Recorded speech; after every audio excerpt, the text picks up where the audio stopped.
Canal Novel e Fanfic Narradas. Fanfic Naruto, Lua Prateada de Konoha. Capítulo 351. Oshiyomi havia planejado inicialmente visitar Okushin e sua filha Kujetsu para perguntar sobre Obito, mas os eventos se desenrolaram de uma maneira totalmente inesperada. Embora Okushin e Kujetsu já fossem bastante conhecidos tanto em Konoha quanto no clã Uchiha, eles ainda moravam em uma casa longe do distrito central do clã. Em seu caminho, Oshiyomi passou por um pequeno rio. Ao se aproximar da água, ouviu de repente uma voz jovem, um tanto imatura. Estilo fogo, bola de fogo, droga, falhei de novo. A voz estava carregada de frustração, mas por baixo dela ainda havia uma energia vibrante. Instintivamente, Oshiyomi virou a cabeça e viu um pirralho na margem do rio, ofegante. O garoto vestia um agasalho azul e óculos de proteção grandes demais. Oshiyomi parou imediatamente. Aquela roupa só podia pertencer a uma pessoa, Uchiha Obito. Que coincidência! Ele nem sequer teve a chance de perguntar a Kujetsu e Okushin, e Obito apareceu por conta própria. Em vez de sair de repente, Oshiyomi preferiu se esconder na grama. Seus sentidos lhe diziam que várias outras figuras se aproximavam, crianças da mesma idade que Obito. Junto com eles vieram vozes zombeteiras e hostis. Ora, se não é o famoso último colocado do clã Uchiha, ainda aqui treinando a esta hora? Ao ouvir o tom mimado deles, a expressão brincalhona no rosto de Oshiyomi ficou ainda mais evidente. Uma cena clássica estava prestes a se desenrolar. Agora Oshiyomi estava ainda menos inclinado a sair. Ele queria aproveitar a oportunidade para ver com os próprios olhos. Será que Obito era realmente tão fraco quanto o mangá o retratava? Se bem me lembro, era para ser como no anime. Obito respondia e logo em seguida levava uma surra. De fato, o jovem Obito era praticamente um clone de Naruto, habilidades fracas, língua afiada. Diante das zombarias, ele os encarou com raiva e disparou. Nenhum de seus negócios. Isso só os divertiu ainda mais. Eles zombaram em coro. Errado. É problema nosso. Suas habilidades patéticas mancham toda a reputação do clã Uchiha. Olha o Kakashi, ele se formou há 3 anos. E você? Ainda não consegue nem fazer um jutsu bola de fogo. Sinceramente, você devia desistir. Ficar no complexo, viver como membro comum do clã e parar de nos envergonhar. O rosto de Obito ficou vermelho de raiva. Seus bastardos. Dito isso, ele avançou, incapaz de se conter. Mas o que aconteceu em seguida surpreendeu Oshiyomi. Obito não foi derrotado de forma tão unilateral como Oshiyomi esperava. Em vez disso, ele lutou de igual para igual contra seus colegas. Embora tenha sido eventualmente dominado e imobilizado, afinal, os números importavam. Seu desempenho não foi nada parecido com o de um suposto último colocado. A julgar apenas pelo seu taijutsu, Obito já estava no nível Genin. Os outros garotos ficaram claramente chocados com o súbito salto de habilidade de Obito. Claro, eles ainda o pressionavam contra a terra, mas chamá-lo de o mais fraco de repente não soava muito convincente. Em um confronto 1 contra 1, eles poderiam até perder. Enquanto Oshiyomi tentava entender por que o roteiro não correspondia ao que ele se lembrava, uma figura inesperada apareceu. O recém-chegado acabou sendo Kujetsu, discípulo do próprio Oshiyomi. Ao ver as crianças intimidando Obito, a voz fria de Kujetsu ressoou. Vocês deveriam saber a hora de parar. No instante em que ouviram a voz dela, os pirralhos estremeceram. Assim que perceberam que era Kujetsu, dispersaram-se como passarinhos assustados, gritando. É a bruxa! Corram para salvar suas vidas! Num piscar de olhos, a margem do rio estava vazia, exceto por Kujetsu e Obito. Após levantar Obito do chão, Kujetsu olhou para ele com sua expressão fria de sempre e disse. Por que você está brigando com eles de novo? Eu não te disse para simplesmente ignorar esses caras? E se eles ainda te provocarem, agarre um e dê uma surra nele. Depois que você assustar um, os outros não vão mais ousar te tocar. Escondido na grama, Oshiyomi esboçou um sorriso irônico. Como era de se esperar do Kujetsu pós-fusão. Ela não era tão dominadora quanto a Kujetsu interior havia sido, mas aquela atitude de dente por dente não havia mudado nem um pouco. Quem diria que a outrora gentil Kujetsu estaria ensinando os outros dessa maneira um dia? Oshiyomi não tinha planos de continuar se escondendo, mas ouvir as palavras dela o fez rir alto. Kujetsu imediatamente voltou seu olhar penetrante na direção do som, desembainhando sua espada Kuzanan, Shokuchi. Quem está aí? Mas quando viu que era Oshiyomi, ela congelou de surpresa. Então, como se percebesse que suas palavras anteriores poderiam ter sido ouvidas por sua sensei, seu belo rosto corou. Pela primeira vez, ela pareceu tímida e hesitante.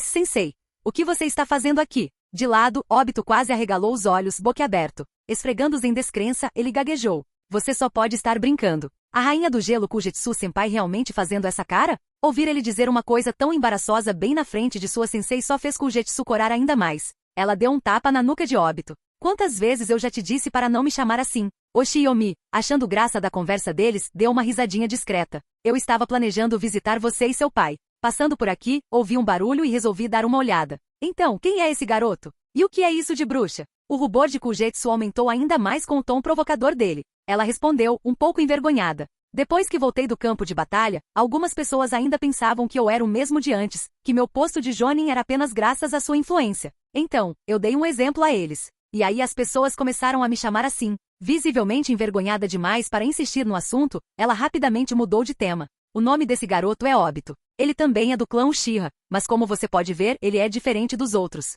Um dia ele me viu treinando por aqui e simplesmente não me deixava em paz. Cansei de ele me importunando, então ensinei alguns truques, pelo menos o suficiente para que ele parasse de ser intimidado todos os dias. Nesse momento, os olhos de Obito se arregalaram de repente. Espere um segundo. Se Kujetsu-senpai te chama de sensei, então você deve ser o lendário Lua Prateada de Konoha, Oshiomi-sama. Oshiomi e Kujetsu o encararam com um olhar inexpressivo e sem palavras. Então Kujetsu deu um tapa na nuca dele novamente. Nunca mais me chame assim. Se fizer isso, não vou mais te ensinar nada. Oshiomi observou a dupla peculiar à sua frente, um mais velho, um mais novo, e sentiu uma estranha sensação de admiração. Sem saber, ele havia alterado a história novamente. Originalmente Kujetsu e Okushin deveriam ter morrido durante a Segunda Guerra, mas graças à influência deles sobreviveram ilesos. E agora, por causa deles, até o destino de Obito estava mudando. O efeito borboleta foi realmente algo incrível. Capítulo 352. Não importava o ponto de vista ao ver Obito discutindo com Kujetsu daquele jeito, Oshiomi sentia que contanto que pudesse impedir que o garoto caísse nas mãos de Madara, o destino de Obito mudaria completamente. Antes de Obito se tornar sombrio por causa de Rin, sua personalidade era 100% parecida com a de Naruto. Sem a influência de Madara, ele deveria se tornar outro Naruto, ou talvez um personagem do tipo Iruka, alguém que você não precisaria se preocupar em ver se desviar do caminho certo. O único problema real seria Rin. Era algo sobre o qual Oshiomi sempre quisera reclamar ao ler Naruto. Destruir o mundo inteiro só por causa de uma mulher? Isso não é um pouco exagerado? Falando em Rin, Oshiomi se sentia em conflito. Na história original, o triângulo amoroso entre eles nunca ficou realmente claro.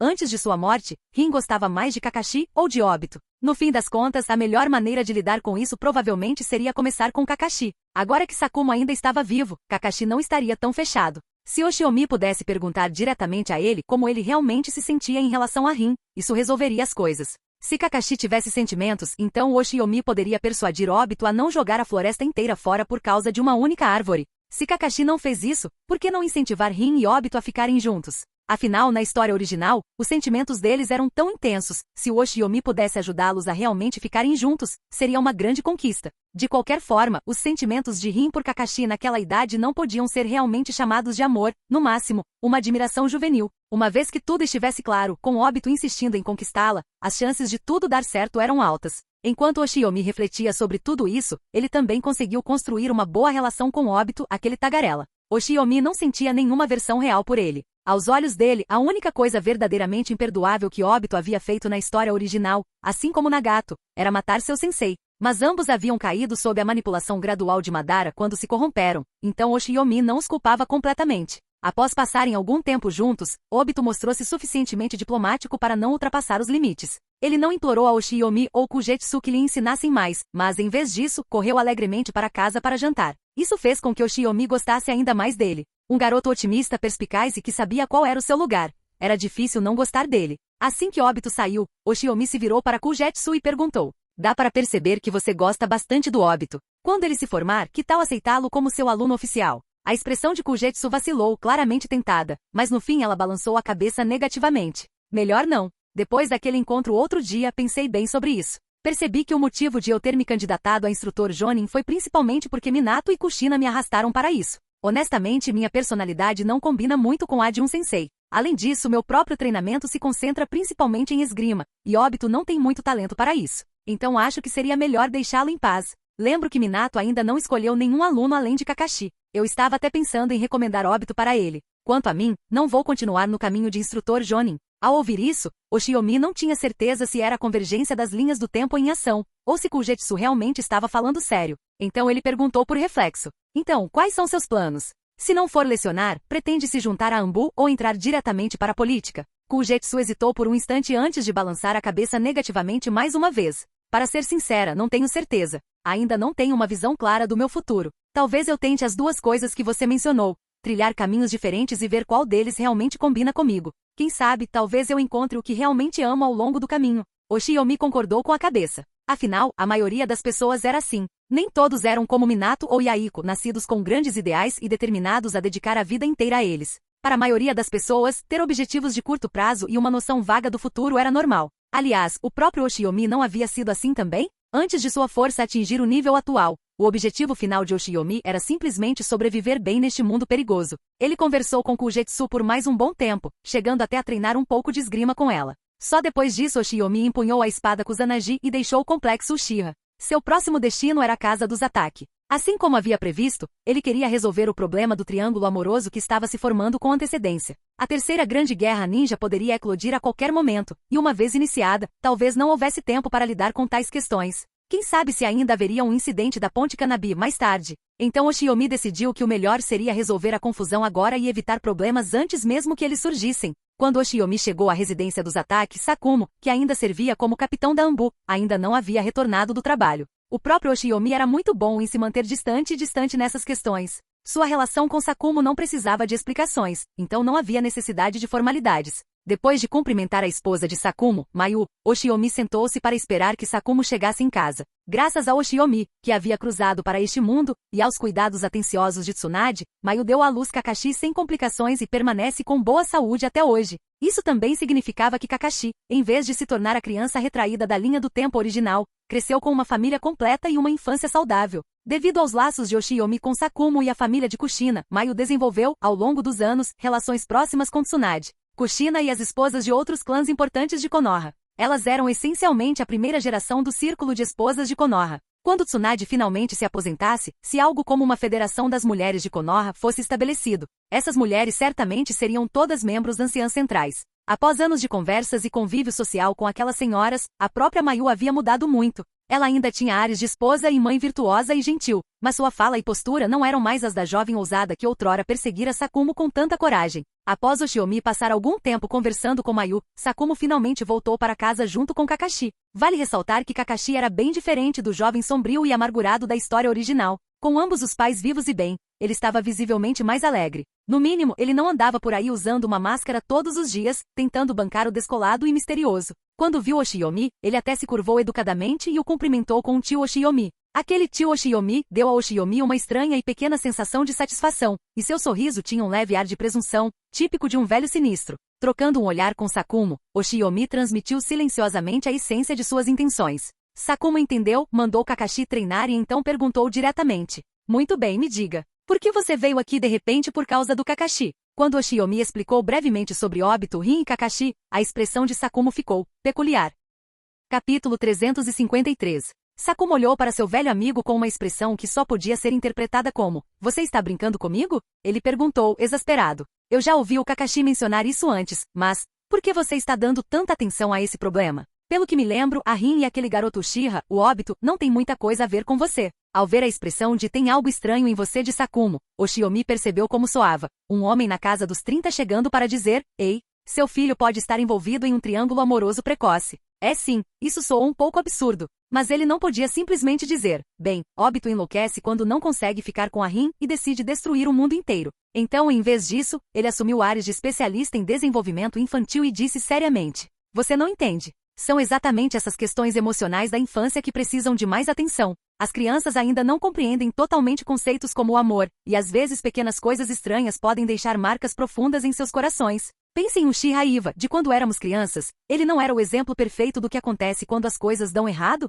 Sakumo olhou para Oshiyomi com desconfiança. Esse cara podia desdenhar das políticas mais importantes da vila, mas de repente falava como um especialista em psicologia infantil? Aquilo não fazia muito sentido. Mas Mayu, que estava ouvindo, ficou completamente convencida. Ela sentiu seriamente e disse, Oshiyomi, você tem razão. Essas coisas importam sim. Se forem mal administradas, podem prejudicar a saúde mental de uma criança. Querida, olhe para o Oshiyomi e depois olhe para você mesma. Mesmo sendo apenas uma figura paterna, ele se preocupa com o bem-estar emocional do Kakashi. E você? Está sempre atolada no trabalho e mal pensa no seu próprio filho. Nessa idade, a visão de mundo da criança ainda está sendo formada. Essas questões devem ser levadas a sério. É preciso começar a cultivar seu senso de responsabilidade e sua compreensão dos relacionamentos desde cedo. Caso contrário, se Kakashi crescer e se tornar algum tipo de playboy, ou pior, emocionalmente maturo, você se arrependerá quando for tarde demais. Sakumo, apanhado no fogo cruzado, ficou completamente atônito. Que diabos? Eu me mato de trabalhar todos os dias por esta família, e agora a culpa é minha?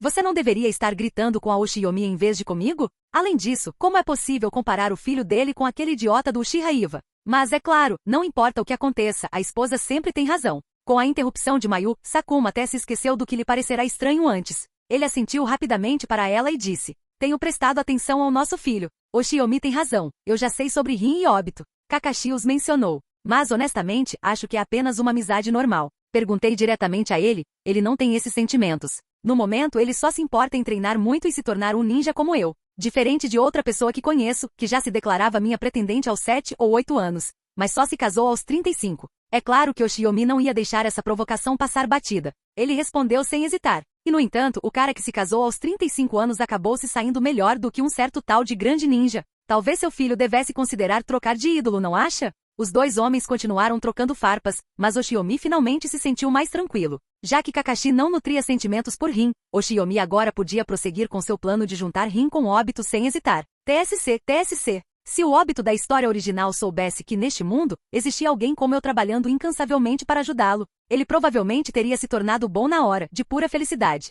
Enquanto Oshiomi planejava como unir Rin e Obito, um confronto significativo eclodiu na fronteira entre o País do Vento e o País do Fogo. Os shinobi de Tsunagakure, desesperados após perderem seu terceiro Kazekage, estavam como formigas em uma frigideira quente. Eles vasculharam cada centímetro da Terra do Vento sem encontrar nenhum vestígio do Kazekage Ryunosuke. Sem mais pistas, eles seguiram a orientação do ancião Chiyo para estender a busca além de suas fronteiras. A busca os levou a um vale no Passo de Kikyo, bem na fronteira entre o vento e o fogo. Por coincidência, ou talvez não, este era o local de um dos postos avançados de Konoha, estabelecido em preparação para a Terceira Grande Guerra Ninja. O posto avançado do Passo Kikyo havia sido estabelecido antecipadamente por Tsunade, Shikaku e outros para evitar que Konoha perdesse a iniciativa caso a Terceira Grande Guerra Ninja eclodisse repentinamente. Cerca de 30 shinobi de Konoha estavam posicionados ali para monitorar os movimentos das principais vilas. Por puro azar, o grupo de busca de Chiyo em Tsunagakure deu de cara com os batedores de Konoha. No primeiro contato, ambos os lados congelaram em confusão. Depois, Chiyo falou primeiro, exigindo saber por que Konoha havia posicionado um esquadrão no Passo de Kikyo.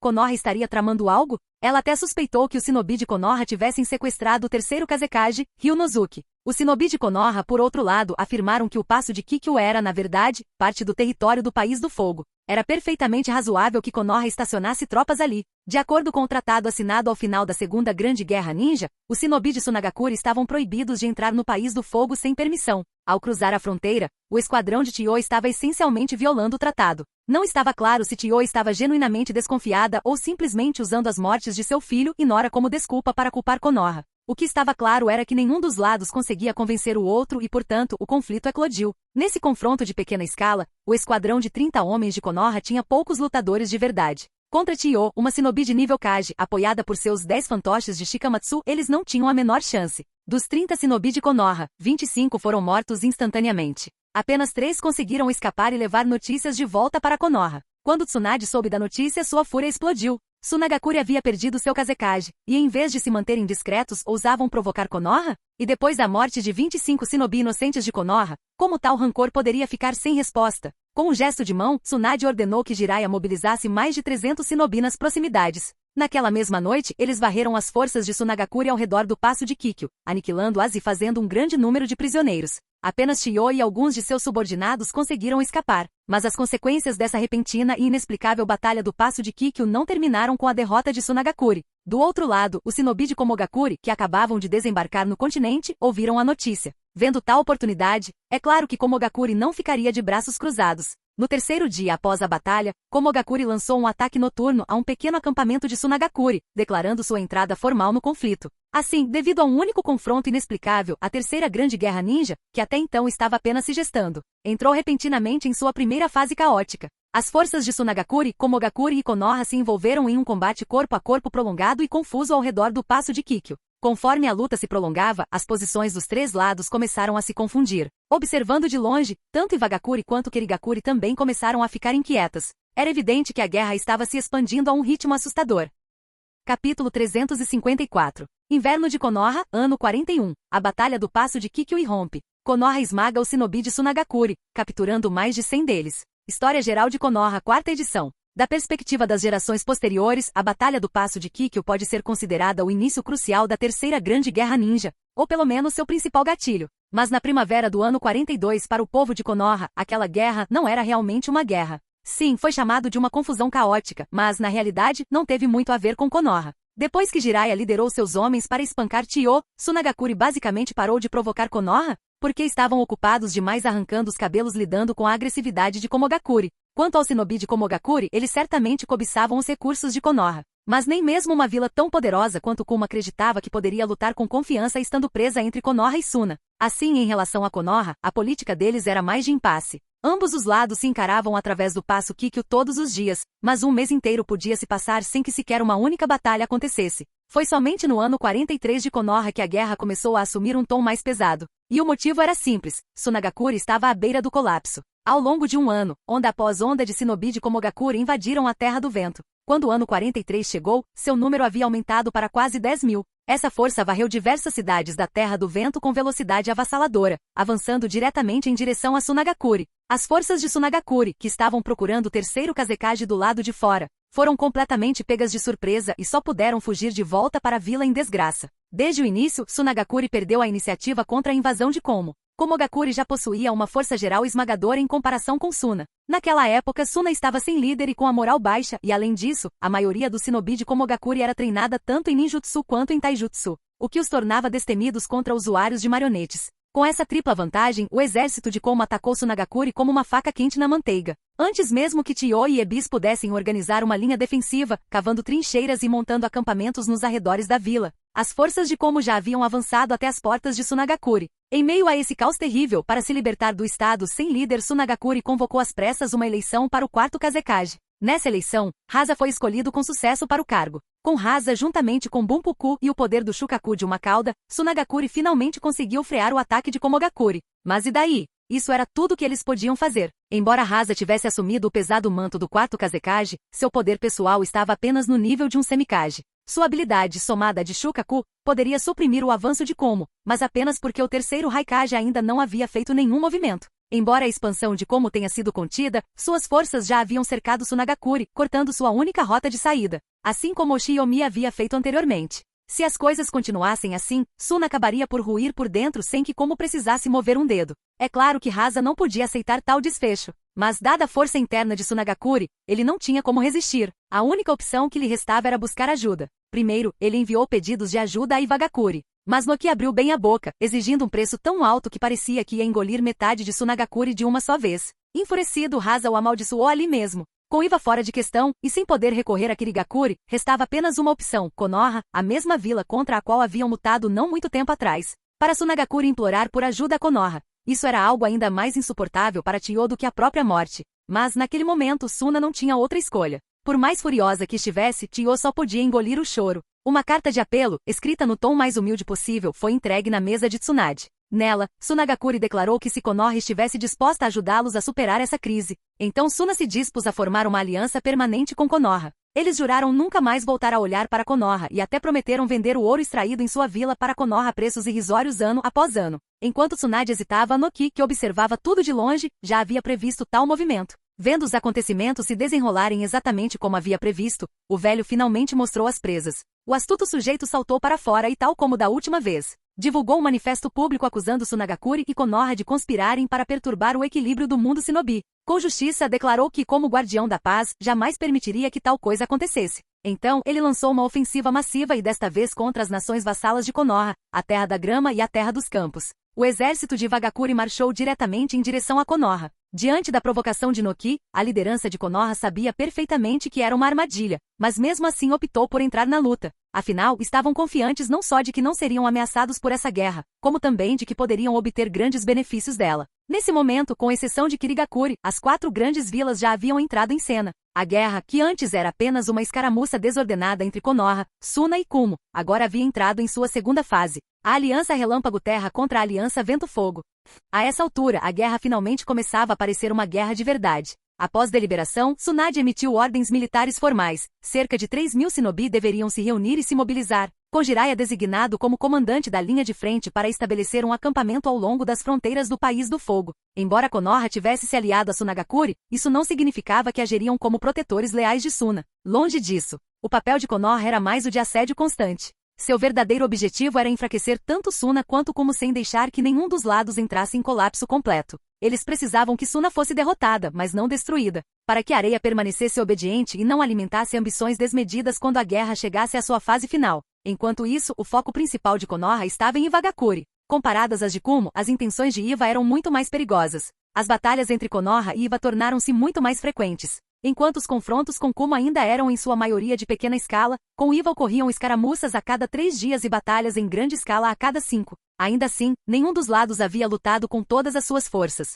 Até então, nenhum combatente de nível Kage havia entrado no campo de batalha. Parecia que as 3 grandes aldeias mantinham um entendimento tácito. Guerreiros de nível Kage representavam uma ameaça muito grande para shinobi comuns. Se fossem lançados na batalha desde o início, esta guerra poderia terminar tão abruptamente quanto a Segunda Grande Guerra Ninja. Além disso, os shinobi de nível Kage eram extremamente importantes para suas vilas. Perder um único shinobi poderia eliminar instantaneamente a vantagem estratégica de uma vila na guerra, algo que nem Kumo, nem Iwa, nem mesmo Konoha estavam dispostas a arriscar. Capítulo 355. Como a guerra ainda não havia escalado a ponto de exigir combatentes de nível Kage, Oshiomi e os outros não foram para a linha de frente. Na maior parte do tempo, eles permaneceram na retaguarda, responsáveis por elaborar estratégias de guerra. Ao longo do ano 42, Oshiomi demonstrou bastante desmotivação em suas funções oficiais. Ele mal lidava com assuntos da linha de frente e, em vez disso, passava seus dias com Minato e um garoto chamado Obito, tanto que até Tsunade reclamava de sua irresponsabilidade após terminar seu treinamento diário. Oshiomi apenas murmurou uma resposta desanimada às reclamações dela, mas em seu íntimo pensou: o que estou fazendo é, na verdade, o trabalho que determinará o futuro do mundo shinobi. Isso mesmo. Durante todo esse ano, Oshiomi esteve ocupada treinando Minato e ensinando Obito a se apaixonar. Esses 2 grandes assuntos eram, aos olhos de Oshiomi, de imensa importância. Um determinaria o futuro de Konoha após a saída de Tsunade, e o outro moldaria todo o mundo shinobi nos anos vindouros. Mas tais coisas não podiam ser explicadas abertamente. Oshiomi só podia guardá-las para si. Com Oshiomi atuando como uma mentor amoroso, o progresso romântico de Obito estava indo surpreendentemente bem. Ele já havia começado oficialmente um relacionamento com Rin. Embora uma criança de 9 anos se apaixonar possa parecer infantil para os padrões atuais, no mundo precoce do shinobi isso era praticamente imutável. Graças à intervenção de Oshiomi, Kakashi definiu claramente a natureza de seu relacionamento com Rin. E nesse momento, o novo e aprimorado Obito, moldado pela orientação de Oshiomi, estava pronto para brilhar. A remodelagem de Obito por Oshiomi foi completa. A força de Obito e até mesmo sua aparência sofreram grandes melhorias. Não apenas Rin, mas muitas outras garotas da classe também começaram a notá-lo. Quando os alunos da academia se formaram, a equipe de Kakashi percebeu algo surpreendente. O outrora barulhento e arrogante Obito, que sempre ficava em último lugar, parecia uma pessoa completamente diferente. Ele não se apegava mais obsessivamente aos seus óculos estranhos. Não arrumava mais brigas infantis com outros garotos. Mais importante ainda, sua força crescia a cada dia. De mais fraco da turma, ele havia ascendido a um dos melhores. Foi então que as meninas perceberam que sempre havia uma joia escondida entre elas, forte, gentil e sempre disposto a ajudar os necessitados. Então é assim que Obito-kun realmente é. Nós o entendemos mal antes. Até mesmo as garotas que antes zombavam dele começaram a pensar assim. Naturalmente Rin, que sempre tratou Obito com gentileza, também começou a vacilar. A princípio, seu carinho por Obito derivava em parte de simpatia e em parte da compatibilidade de suas personalidades. Mas agora, ela estava genuinamente comovida. Após ser rejeitada em sua própria imaginação por Kakashi, Obito apareceu na hora certa, quando ela mais precisava de apoio. Ele a fazia rir todos os dias, a ajudava a treinar taijutsu, a convidava para almoçar e sempre deixava de lado o que estivesse fazendo para estar ao lado dela. Mais importante ainda, cada gesto atingiu o equilíbrio perfeito, nunca tão opressivo a ponto de parecer possessivo, e nunca manipulador o suficiente para fazê-la se sentir culpada. Com o tempo, a ingênua Rin começou a sentir tanto dependência quanto ansiedade em relação a Obito. Ela havia se acostumado com a presença dele. Mas agora que tantas outras garotas gostavam dele, e suas pequenas fãs o perseguiam todos os dias, será que Obito um dia se apaixonaria por outra pessoa? E assim, de repente, Rin se apaixonou por ele. Embora Oshiomi ocasionalmente oferecesse conselhos sobre o romance de Obito, ele também não negligenciava o treinamento de Minato. O foco principal do treinamento de Minato era, obviamente, o desenvolvimento e o aprimoramento do Rasengan. Oshiomi não conseguia usar a técnica do deus voador do trovão, então a única maneira de ele ajudar Minato era com isso. A essa altura, Minato já havia dominado perfeitamente o primeiro estágio do deus voador do trovão, e não demoraria muito para que ele desenvolvesse um método para o segundo estágio. Durante esse período, Minato também percebeu uma falha em seu estilo de combate, sua falta de poder de fogo bruto. Embora usar kunais em combinação com o deus voador do trovão fosse eficiente, o dano causado era um tanto insuficiente. Contra oponentes que se fortaleciam com o estilo terra ou aqueles que usavam armadura, as kunais frequentemente se mostravam insuficientes. Foi nesse momento que o desenvolvimento do Rasengan se tornou especialmente importante. Justamente quando Minato estava preocupado com essa questão, Oshiomi apareceu como um passe de mágica, como um gênio da lâmpada de Aladim. Oshiomi apresentou diretamente um método de treinamento completo para o Rasengan, e até demonstrou um Rasengan finalizado ali mesmo, o que deixou a imaginação de Minato à solta. Você quer dizer uma esfera de chakra em espiral que simula uma bomba da besta com cauda, aumentando o poder destrutivo e formando um ninjutsu que pode ser liberado sem selos de mão? É isso que você está buscando? Enquanto falava, um Rasengan completamente formado se condensou na mão de Oshiomi. Para ele não era nada difícil, seu treinamento em transformação da natureza e modo sábio lhe dava um controle quase perfeito sobre seu chakra. Criar um Rasengan era trivial, ele conseguia até mesmo formar um Rasen Shuriken com facilidade. A demonstração casual de Oshiomi deixou Minato estupefato. É isso aí, é exatamente o que eu imaginei. Como esperado de você, sensei, você resolveu um problema que me incomodava há tanto tempo com quase nenhum esforço. Ao ver o espanto de Minato aumentar, Oshiomi sentiu-se secretamente bastante satisfeito, mas não se esqueceu de manter a farsa. Essa técnica é realmente conveniente, quase comparável à energia da espada que eu uso, mas acho que ela pode se tornar ainda mais forte. Enquanto falava, Oshiomi primeiro liberou a técnica original de rotação do vento que havia desenvolvido. Sob o olhar atônito de Minato, a rotação do vento em forma de lança começou a se mover. Alarmado, Minato gritou rapidamente. Sensei, pare! Esse chakra de natureza ventosa tão violento, se você o forçar a se comprimir e mudar de forma, ele explodirá. Minato já se preparava para usar o deus voador do trovão para escapar, mas no instante seguinte, a rotação do vento na mão de Oshiomi se transformou em um Rasen Shuriken, girando violentamente no ar e produzindo um rugido ensurdecedor. Oshiomi olhou inocentemente para Minato enquanto cutucava a própria orelha. O que foi que você disse? Minato ficou boquiaberto, quase sem chão. Impossível. Condensar um chakra tão violento em uma forma tão estável, deveria ter explodido instantaneamente. Para conseguir isso, é necessário um nível absolutamente assustador de controle de chakra. Eu pensava que minha força já se aproximava da sua, sensei, mas agora vejo como minha visão era superficial. A diferença entre nós ainda é enorme. Embora um tanto frustrado, o desenvolvimento do Rasengan por Minato ocorreu de forma muito mais tranquila sob a orientação de Oshiomi. Com Oshiomi fornecendo inspiração e ajudando-o a sentir um fluxo de chakra estável, o Rasengan se concretizou quase sem esforço. Sendo um gênio nato, Minato dominou o Rasengan em menos de 3 dias. Nesse ponto, ele já estava extremamente próximo da versão de si mesmo da história original, a versão de seu auge. Com a ajuda de Oshiomi, o cronograma foi reduzido em 3 anos.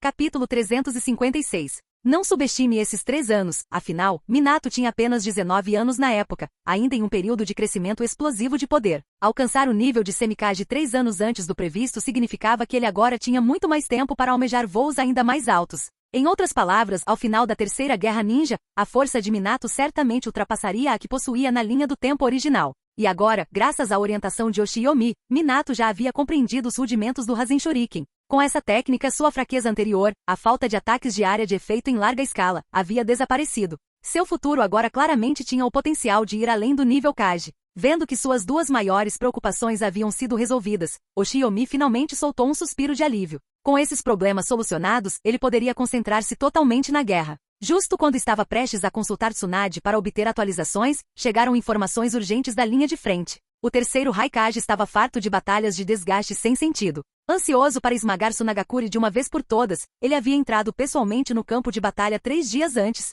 chegando ao acampamento de Komogakure na Terra do Vento. Seu objetivo era claro, romper a areia e, em seguida, voltar suas forças contra Konoha em aliança com Iwagakure. Essa notícia deixou Sunagakure em pânico. Hasa não era tolo, ele ainda se lembrava vividamente da cena de seu sensei, Ryunosuke, reduzido a um cadáver carbonizado pelo relâmpago de Oshiomi. O estilo magneto de seu sensei era muito superior ao seu, mas mesmo ele não teve a menor chance contra o domínio de Oshiomi sobre o estilo relâmpago. E agora, se alguém como ele, que era mais fraco que seu próprio sensei, enfrentasse o usuário de liberação de relâmpago mais forte da época, o terceiro Raikage, não estaria simplesmente marchando para a morte? Percebendo que nem ele nem Bunpuku conseguiriam lidar com o Raikage, Sunagakure imediatamente enviou emissários a Konoha naquela mesma noite, implorando por ajuda para deter o avanço do Raikage. No escritório do Hokage, Tsunade franziu a testa, batendo com os dedos finos na mesa. O que vocês acham disso? O terceiro Raikage não é um oponente fácil. Mesmo com a ajuda de Hasa e Bunpuku, será extremamente difícil lidar com ele. Sakuma analisou as informações e suspirou. O terceiro Raikage é de fato um inimigo formidável. Enfrentá-lo logo de início, apenas para ajudar Sunagakure, pode não ser a escolha mais sábia. Que tal mantermos nossa estratégia atual? Enviar apenas uma força simbólica, deixar que os guerreiros de nível Kage de Sunagakure o enfraqueçam, e quando Komogakure estiver debilitada, atacar. O que você acha? Após um longo silêncio, Nara Shikaku balançou a cabeça lentamente. Não é tão simples assim, Lord Sakumo. O senhor está considerando apenas como fazer Tsunagakure absorver a força de Komogakure, mas não a atitude de Tsunagakure. Eles já foram levados ao limite e expressaram sua insatisfação com o apoio limitado de Konoha. Se deixarmos o terceiro Raikage continuar pressionando sem controle, temo que eles possam perder a cabeça e se voltar contra nós. Se isso acontecer, acabaremos com mais um inimigo. Acredito que devemos seguir o caminho mais seguro. Essa ofensiva do terceiro Raikage precisa ser detida. Precisamos demonstrar, através de ações, que Tsunagakure ainda tem esperança de sobreviver. Só assim eles continuarão a conter nossos inimigos. A análise de Shikaku era razoável e bem fundamentada. Tsunade, Sakumo e Orochimaru assentiram após ouvi-la.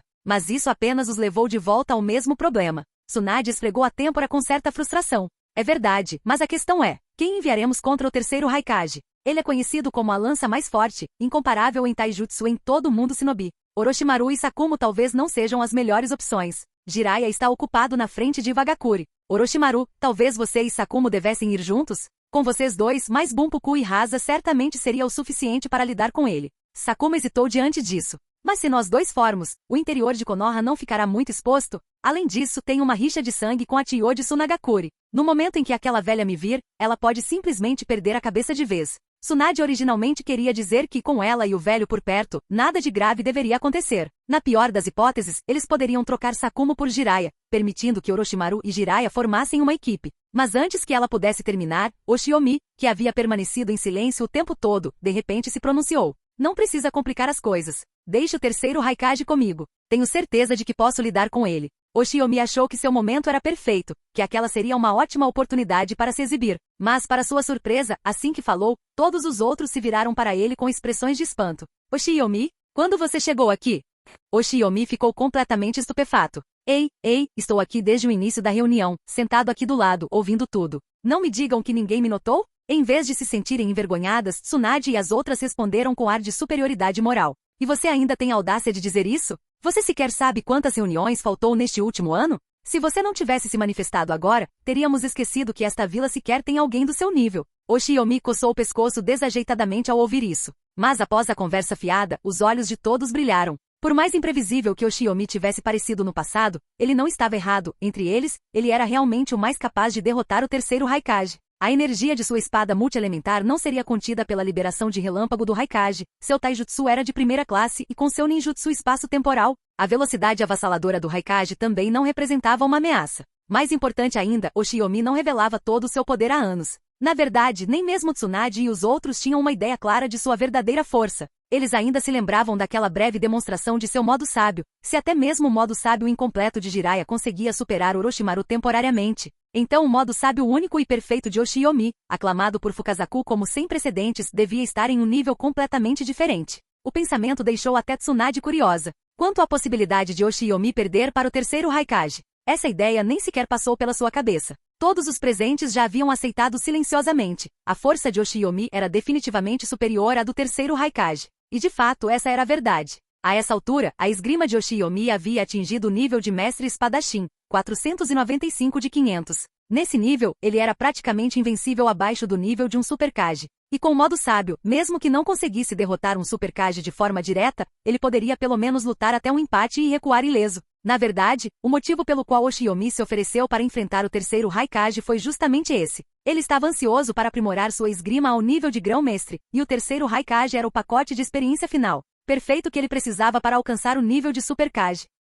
Capítulo 357. Após uma rodada de discussões, a decisão foi finalizada. Oshiomi iria pessoalmente para a batalha contra o terceiro Raikage. Na manhã seguinte, Oshiomi partiria cedo, liderando 30 Jonin e 170 Chunin e Genin, um total de 200 Shinobi, até o passo de Kikyo. De lá, eles marchariam para Tsunagakure para ajudar na defesa contra o ataque do terceiro Raikage. Enquanto a reunião em Konoha acabava de terminar, bem longe dali, na Terra da Chuva, a reunião da Akatsuki em sua base ainda estava em andamento. Na cabeceira da mesa redonda estavam Konan e Aiko e Nagato. De cada lado estavam os subordinados leais que eles haviam reunido ao longo dos anos. Naquele momento, um subordinado ligeiramente acima do peso falava em voz alta dando sua opinião. Lorde Aiko, não podemos continuar assim. Os capangas de Anzo estão constantemente procurando por vestígios nossos dentro de Amegakure, e muitos de nossos irmãos já morreram sem motivo. Se o senhor insistir em lutar lá fora, nossa Akatsuki logo será destruída por inimigos tanto de dentro quanto de fora. Ao ouvirem as palavras do líder do esquadrão, os outros líderes começaram a cochichar entre si. Suas palavras haviam tocado em um ponto sensível, todos sentiam o mesmo. O motivo pelo qual eles se juntaram a Akatsuki não foi apenas o carisma de Yaiko. Mais importante ainda, dentro da Akatsuki eles encontraram união, proteção e a força para resistir ao bullying. Mas agora seus camaradas estavam sendo massacrados pelas próprias forças de Amegakure, enquanto seu líder ainda queria defender as terras da vila de uma invasão estrangeira. Se isso continuasse, algo terrível certamente aconteceria. À medida que as vozes de discordância aumentavam, Yaiko, Konan e Nagato franziram a testa. Konan e Nagato não tinham solução.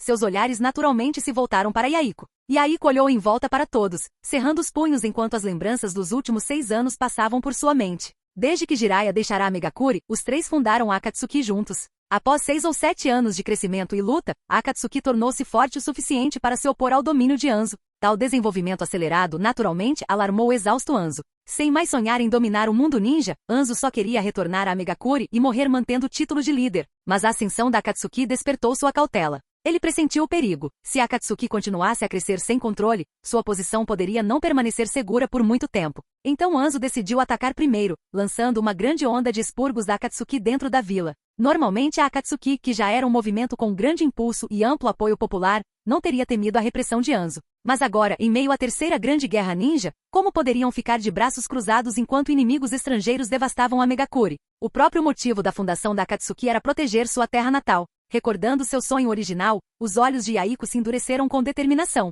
Bang! Yaiko levantou-se lentamente, colocando ambas as mãos sobre a mesa. Sob o olhar perplexo de Konan e Nagato, ele bateu com a testa na mesa de madeira maciça. Por favor, parem de falar. Não vou mudar de ideia. Cresci neste país que nunca para de chorar. Meus pais morreram na Segunda Grande Guerra Ninja, e a partir daquele momento formei meu ideal. Usarei minha força para proteger esta terra que chora. Durante todos esses anos, treinei arduamente para realizar este sonho. Mas não basta, depender apenas de mim não é suficiente para estancar as lágrimas deste país. Foi por isso que fundei a Akatsuki e encontrei todos vocês. Acredito que com vocês aqui, com nossos esforços conjuntos, meu sonho, nosso sonho, certamente se tornará realidade. Já que nosso objetivo inicial era proteger este país, como podemos agora abandonar esse sonho e em vez disso nos voltar contra Anzo? Se fizéssemos isso, em que seríamos diferentes do Anzo atual? Então, peço a todos que me perdoem mais uma vez por ser teimoso. Eu, ainda quero proteger este país. As palavras e ações de Yaiko silenciaram todos os presentes. Naquele momento todos os olhares estavam voltados para ele, para o sangue que escorria por sua testa e para seu olhar ardente e resoluto.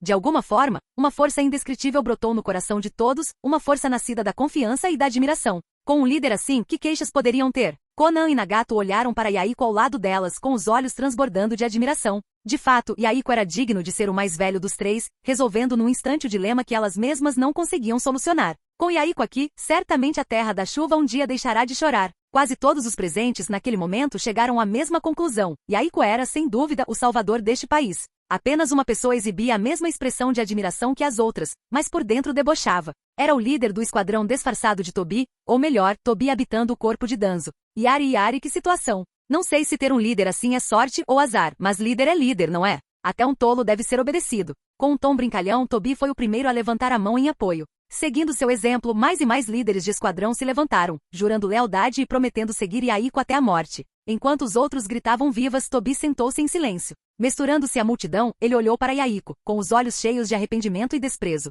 Lamento pelo caráter de Yaiko. De certa forma, Yaiko era um líder nato, chegando a possuir um traço do carisma que Madara certa vez descreveu em Hashirama. Mas infelizmente ele não nasceu em uma vila onde pudesse liberar todo o seu potencial. Desdém pela inteligência e força de Yaiko. Apesar de seu carisma natural, ele estava destinado a não poder mais liderar a Akatsuki. Um dos motivos era que sua força era simplesmente insuficiente. Do jeito que estava, ele não tinha como superar a crise de inimigos internos e externos. Outro fator era que as células de Hashirama, especialmente preparadas por Iruko para Nagato, já haviam sido desenvolvidas com sucesso. A conclusão desse reagente marcou o início do plano de Madara. Assim que o plano começou, o destino de Yaiko já estava selado. Como peão escolhido para fazer Nagato experimentar o verdadeiro desespero e despertar completamente o Rinnegan, seu fim só poderia seguir irreversivelmente rumo à tragédia. Pensando bem, a carta que ele havia providenciado já deveria estar na mesa de Anzo. Assim que Anzo mordesse a isca, o plano de Madara poderia prosseguir sem problemas. Uma maneira tão perfeita de eliminar a Akatsuki de uma vez por todas, não havia como Anzo recusar. Ele definitivamente atrairia a Akatsuki sob o pretexto de negociações de paz, exatamente como planejado. E Yaiko, sem dúvida, aproveitaria essa oportunidade e participaria das negociações. Que pena! Este encontro carregava as esperanças de tantas pessoas, mas no fim, todas essas esperanças se transformaram em desespero. Capítulo 358. Nos portões de Konoha, Oshiyomi se despedia de Tsunade pela última vez. Embora soubesse no fundo que a força de Oshiyomi era imensa, Tsunade, como sua esposa, não conseguia deixar de se sentir preocupada. Oshiyomi abraçou Tsunade com força, confortando-a repetidamente com um sorriso de desamparo. Não se preocupe. É apenas o terceiro Raikage. Além disso, Hasa e Bunpuku estarão lá para ajudar, não vou me meter em encrenca. Eu sei, é claro que vou priorizar minha própria segurança. Não sou tolo o suficiente para jogar minha vida fora por Tsunagakure. Ah, veja só, até os dois guardas no portão estão rindo de nós. Tudo bem, não se preocupe mais. Apenas espere que eu volte. Após dar um rápido beijo nos lábios macios de Tsunade, Oshiyomi não se demorou mais. Ele ergueu a mão esquerda formando um selo de espada com 2 dedos e brandindo-a em direção ao céu. Atrás dele, a espada longa de grama, lâmina Kusanagi, desembainhou. A espada longa de grama, Kusanagi, cresceu contra o vento até ficar grande o suficiente para suportar o peso de Oshiyomi. Depois de acenar uma última vez para Tsunade, Oshiyomi montou na espada longa de grama, Kusanagi, e voou em direção ao passo de Kikyo, sob os olhares atonitos e invejosos dos 2 guardas do portão. Tsunade observou sua figura diminuir cada vez mais à distância. Respirando fundo para acalmar as emoções, ela se virou, exalando mais uma vez a presença da 4ª Hokage. Deu ordens ao Zambu ao seu lado. Adicionem mais 2 esquadrões de reconhecimento ao redor do passo de Kikyo. Preciso receber notícias sobre Oshiyomi imediatamente. O passo de Kikyo ficava na fronteira entre o País do Vento e o País do Fogo. Embora a certa distância de Konoha, ainda estava dentro do território do País do Fogo. E como Oshiyomi estava voando, sua velocidade era muito maior do que se viajasse a pé. Em apenas meio-dia, Oshiyomi chegou ao passo de Kikyo. Seu voo claramente chamou a atenção. Muitas das tropas estacionadas em Konoha notaram sua presença e conforme ele descia lentamente, irromperam em vivas eufóricas. Os comandantes atuais estacionados no passo de Kikyo eram rostos familiares, Akimichi Shoza e Yamanaka Inoishi. Com a promoção de Shikaku ao Conselho Consultivo do Hokage, o status político dos 2 clãs também havia crescido. Eles se tornaram a espinha dorsal da vila. Ao saberem da chegada de Oshiyomi, correram para cumprimentá-lo. Seus semblantes estavam tomados pela ansiedade, mas, no instante em que viram Oshiyomi, suas expressões relaxaram de alívio. Senhor Oshiyomi, é uma verdadeira bênção que o senhor tenha chegado neste momento. Estávamos apenas preocupados em como avisar a aldeia. Pelo tom de voz, Oshiyomi imediatamente deduziu que o terceiro Raikage havia feito sua jogada. Sem perder tempo com formalidades, perguntou diretamente. Há alguma movimentação vinda de Komogakure? Yamanaka Inoishi assentiu rapidamente. Exatamente. Acabamos de receber um pedido urgente de ajuda de Tsunagakure. Eles disseram que o terceiro Raikage lançou um ataque repentino e está avançando a uma velocidade alarmante. Nesse ritmo, ele invadirá a vila em breve. Os shinobi de Tsunagakure também avisaram que se não conseguirmos reunir uma força de apoio eficaz imediatamente, eles não terão outra escolha senão se render amanhã. Akimichi Shoza acrescentou. Se Tsunagakure se render, isso será um grande problema. Sem eles para conter Komogakure, Como e Iva poderão unir suas forças rapidamente. Uma vez unidos, resistir a eles será muito mais difícil. Embora irritado com a postura covarde de Tsunagakure, Oshiyomi não teve tempo para se deter nisso. Ele falou com firmeza. Se for esse o caso, então irei em frente para fornecer apoio. Primeiro, vou atrasar o terceiro Raikage. Você começa a mobilizar tropas imediatamente e segue pela rota mais longa através da Terra da Chuva. Quando a luta atingir seu ápice, vocês virão por trás para flanqueá-los. Desta vez, mostraremos ao shinobi de Komogakure o quão fortes somos. Após elaborar o plano de batalha, Oshiyomi empunhou mais uma vez a espada longa de grama, a lâmina Kusanagi. Não que ele se importasse particularmente em salvar Tsunagakure, ele simplesmente não conseguia mais esperar para cruzar espadas com o terceiro Raikage. A esgrima de nível grão-mestre já o atraía. Mantenham a posição. Os reforços de Konoha chegarão a qualquer momento. As explosões das etiquetas de sinalização e os gritos dos feridos se misturavam aos tímidos gritos de encorajamento dos esquadrões de supervisão de Tsunagakure. Para ser honesto, nem eles acreditavam nas próprias palavras. Não era que os shinobi de Tsunagakure não soubessem que o terceiro Raikage lideraria uma invasão, mas nenhum deles esperava que ele fosse tão aterrorizante. Após sucessivas ondas de ataques, o moral de Tsunagakure estava em frangalhos. Diante da ferocidade do shinobi de Komogakure, a sensação esmagadora de impotência pesava sobre seus corações. O inimigo era simplesmente forte demais, especialmente aquela figura que brilhava com relâmpagos em suas fileiras. Conhecido como o Raikage mais forte, ele era nada menos que uma besta humana. Por onde o terceiro Raikage passava, nada sobrevivia. Nem mesmo as forças de elite de Tsunagakure conseguiam resistir a um único confronto. Em instantes, suas formações eram despedaçadas. Somente Lord Hasa, o 4º Kazekage, era capaz de enfrentá-lo naquele momento, utilizando a grande formação de pó de ouro que havia preparado com antecedência. Mas foi apenas um impasse. Contra o corpo indestrutível do terceiro Raikage, nenhuma quantidade de pó de ouro comprimido poderia esmagá-lo. E com o corpo do Raikage envolto no brilho intenso da armadura de liberação de relâmpago, até mesmo a liberação de magnetismo do Kazekage ficou bastante enfraquecida. Nesse ritmo, não demoraria muito para que até mesmo Rasa caísse. Quando os supervisores já estavam desesperados, uma voz aguda e clara soou ao lado deles. Liberação de calor, assassinato extremamente ardente. O som de orbes flamejantes cortando o ar foi seguido pelos gritos do shinobi de Komogakure enquanto queimavam. Ao ouvirem a voz, os shinobi de Sunagakure ao redor viraram a cabeça. Viram uma Kunoichi esbelta e bela olhar para trás e gritar: mantenham o ânimo pessoal. Esta guerra ainda não acabou. Não depositem suas esperanças nos reforços silenciosos de Konoha, nosso lar precisa ser protegido por nossas próprias mãos. Essa Kunoichi era inconfundível. Embora seus cabelos fossem de um verde profundo, as pontas de sua franja frontal eram de um amarelo alaranjado vibrante. Esse cabelo peculiar facilitava o reconhecimento dela pelo shinobi de Sunagakure. Ela era ninguém menos que a estrela em ascensão de sua vila nos últimos anos, a genial Kunoichi Pakura, que sozinha criou o terrível Kekkei Genkai conhecido como liberação de calor. Enquanto falava, Pakura controlava 3 esferas flamejantes vermelho-alaranjadas, que engolfaram o shinobi de Komogakure próximos, deixando para trás apenas cascas ressequidas. Repelindo seus agressores, ela se virou mais uma vez para os outros e gritou: por que vocês estão aí parados? Precisam mesmo esperar até que o inimigo levante as espadas contra suas famílias para revidar? Suas palavras despertaram o shinobi de Sunagakure, acendendo uma faísca de espírito de luta em seus corações. De repente, os temíveis shinobi de Komogakure não pareciam tão invencíveis assim. Ao ver seus camaradas finalmente despertarem, Pakura sorriu. Já que você está pronto para lutar, então ataque comigo. Capítulo 359. Enquanto Pakura falava, suas mãos mais uma vez reluziram através de selos. 2 esferas de luz alaranjadas adicionais surgiram, juntando-se às 3 que já giravam diante dela, formando uma defesa flamejante e de alta temperatura. Fiquem atrás de mim e eliminem os inimigos que ainda respiram. Mas não cheguem muito perto, a menos que queiram acabar como múmias. Ao ouvir a ordem de Pakura, os shinobi de Sunagakure ao seu lado responderam em voz alta e firme. Suas vozes contrastavam fortemente com as dos camaradas distantes, que ainda permaneciam apáticos como antes. Sob a liderança de Pakura, esse esquadrão começou a construir sua reputação. Com seu ataque incandescente abrindo caminho, nenhum inimigo conseguia resistir a um único golpe. Seus movimentos eram tão rápidos e fluidos que mesmo aqueles que conseguiam escapar por pouco de seus ataques escaldantes não conseguiam acertá-la. Naquele instante, os shinobi de Sunagakure atrás dela avançariam em massa, despedaçando os sobreviventes. Após várias rodadas de tais ataques, a confiança do esquadrão começou a crescer. Eles atacaram repetidamente os arredores das forças de Komogakure, infligindo pesadas baixas. Suas ações ousadas chegaram a inspirar muitos shinobi desmoralizados de Sunagakure a retornarem à luta. Por um tempo, o moral abalado de Sunagakure começou a se recuperar.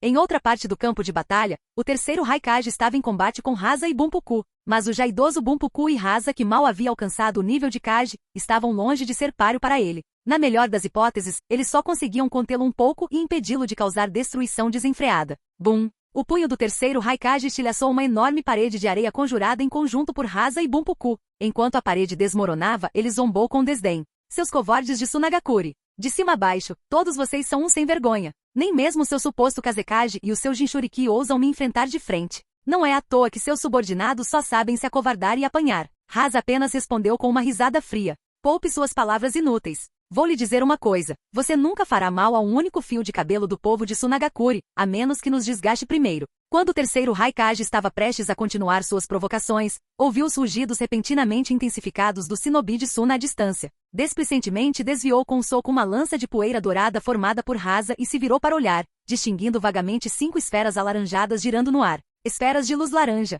É aquela garota com liberação de calor mencionada no relatório? Pakura, talvez?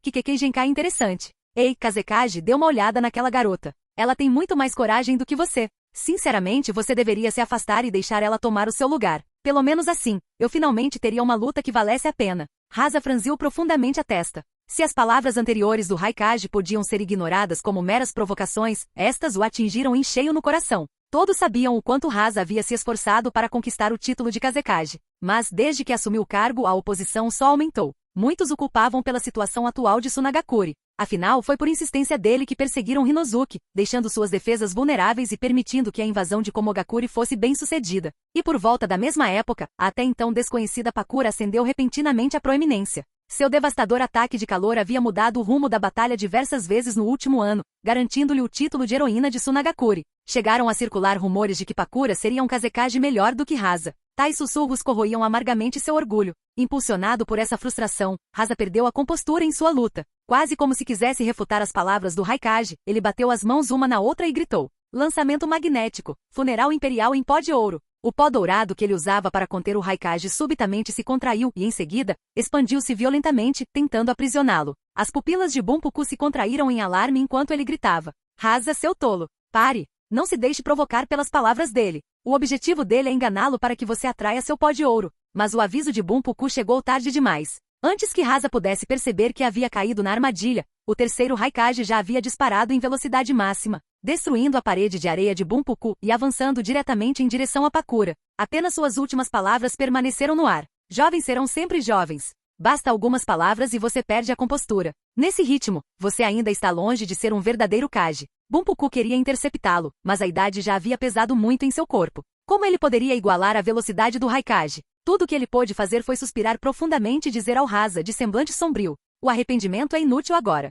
Lembre-se desta lição. Não julgue um homem pela aparência. Não se deixe enganar pela aparência rude do Raikage. Ele é mais esperto que um macaco. Por enquanto, só podemos fazer como ele faz: atacar os shinobi comuns de Komogakure e reduzir nossas perdas ao máximo. Recuperando os sentidos tardiamente, Rasa cerrou os punhos e redirecionou seu pó dourado, atacando o outro shinobi de Komogakure. Liberação magnética, onda de pó de ouro. A velocidade do terceiro Raikage era incomparável no mundo shinobi. Em apenas alguns instantes, ele encurtou a distância e parou bem diante de Pakura. Impressionante! Desidratar completamente um corpo humano através de calor extremo. Uma forma verdadeiramente aterradora de matar. Agora, mostre-me o poder da sua liberação de calor. Ao ver a figura do Raikage envolta em relâmpagos à sua frente, o coração de Pakura disparou. Como ele podia estar ali? Onde estavam Lord Rasa e Lord Bunpuku? Por que não o impediram? Mas agora não era a hora de fazer perguntas. A fuga era impossível. Tentar escapar do Raikage seria suicídio. Sua única opção era lutar. Sua liberação de calor poderia absorver diretamente a água do corpo humano. Talvez pudesse afetá-lo até mesmo.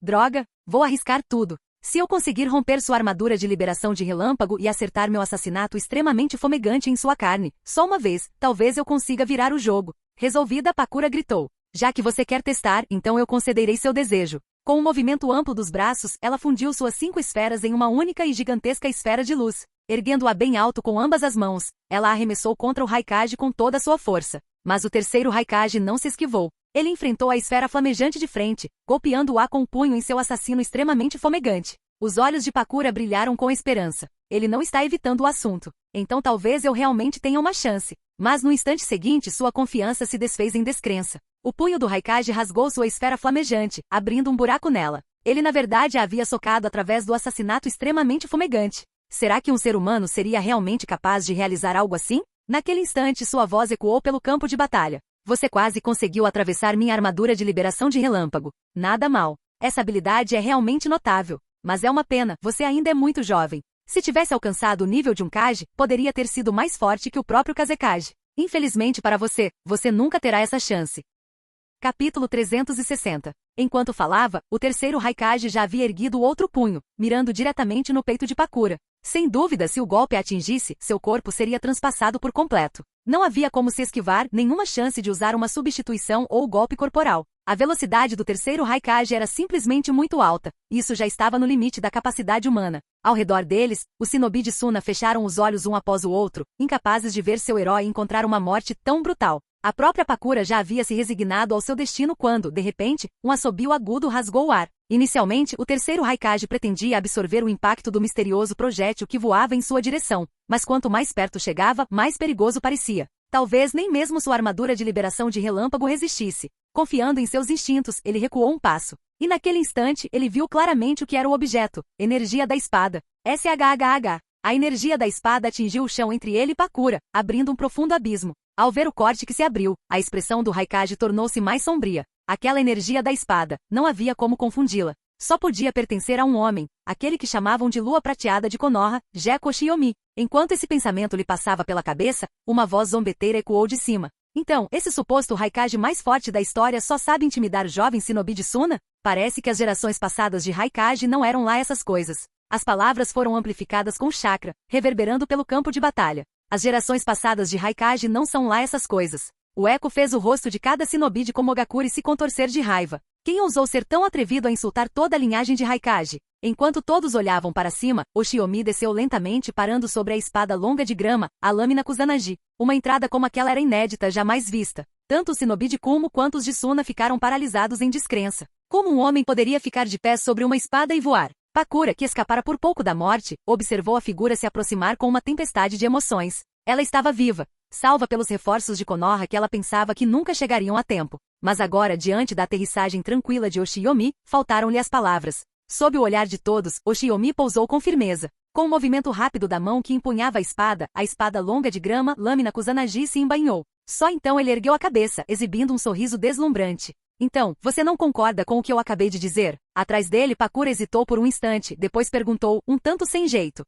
Sobre os reforços de Konoha, existem outros? Ou é só você? Oshiomi se virou para ela com divertimento nos olhos. Em tom de brincadeira respondeu. O que é isso? Você acha que eu não sou suficiente? Pakura quase cambaleou. Um único homem, como isso poderia ser considerado reforço? Mesmo que ele fosse um shinobi renomado e experiente em batalha do nível de um Kage, esse tipo de confiança era insano. O terceiro Raikage, encarando Oshiomi, rosnou sombriamente. Então Konoha realmente ousou enviar reforços. Vocês realmente pretendem ajudar Sunagakure até o fim? Oshiomi apenas deu de ombros, completamente despreocupada. Não faça parecer tão nobre. Como se poupar Sunagakure agora significasse que você não viria atrás de Konoha depois que terminasse com eles. O terceiro Raikage sentiu uma onda de irritação com a atitude desdenhosa de Oshiomi. Esse pirralho do Geco Oshiomi nem sequer é um shinobi de nível Kage há muito tempo, e já é tão arrogante? Ele decidiu testar quanta força essa tal lua prateada de Konoha realmente possuía. Nesse caso, hoje você morrerá junto com esses vermes de Suna. Para mim, está ótimo, se eu te enterrar aqui, será muito mais fácil quando lidarmos com Konoha mais tarde.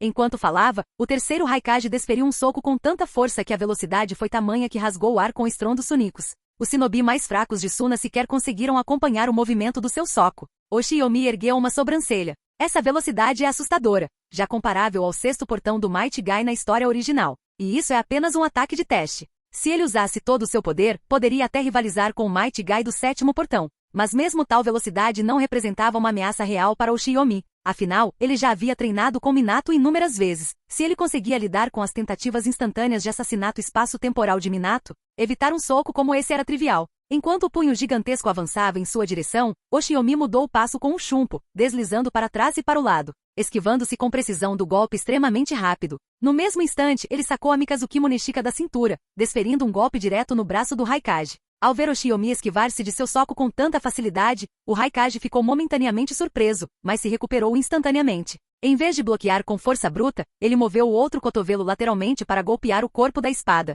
Só isso já demonstrava que ele não era um bruto sem cérebro. Seus instintos de combate eram extremamente apurados, adaptando-se instantaneamente ao contra-ataque de Oshiomi. Oshiomi estalou a língua, puxando a lâmina para trás no meio do golpe, e então lançou a palma da mão esquerda em direção à parte inferior do cotovelo do Raikage, tentando desviar o golpe e criar uma abertura para sua espada. Os olhos do Raikage brilharam com um sorriso cruel. Que tolo, usar a própria pele para me tocar diretamente. Sua armadura de liberação de relâmpago não era apenas para defesa. Os arcos de relâmpago que piscavam constantemente por todo o seu corpo não eram para exibição. Qualquer um que a tocasse seria reduzido a cinzas quase instantaneamente. Mesmo um Kage com proteção de chakra ficaria atordoado pelo choque, paralisado por um instante. E naquele instante, ele esmagaria a cabeça de Oshiomi em pedaços. Mas, assim que imaginou a cabeça de Oshiomi explodindo sob seu punho, foi surpreendido. Oshiomi permaneceu completamente impassível, sua mão alterando a trajetória do cotovelo conforme planejado. Impossível. O Raikage tentou recuar, mas era tarde demais. A velocidade do saque de Oshiomi superou até mesmo o soco do Raikage por uma fração de segundo.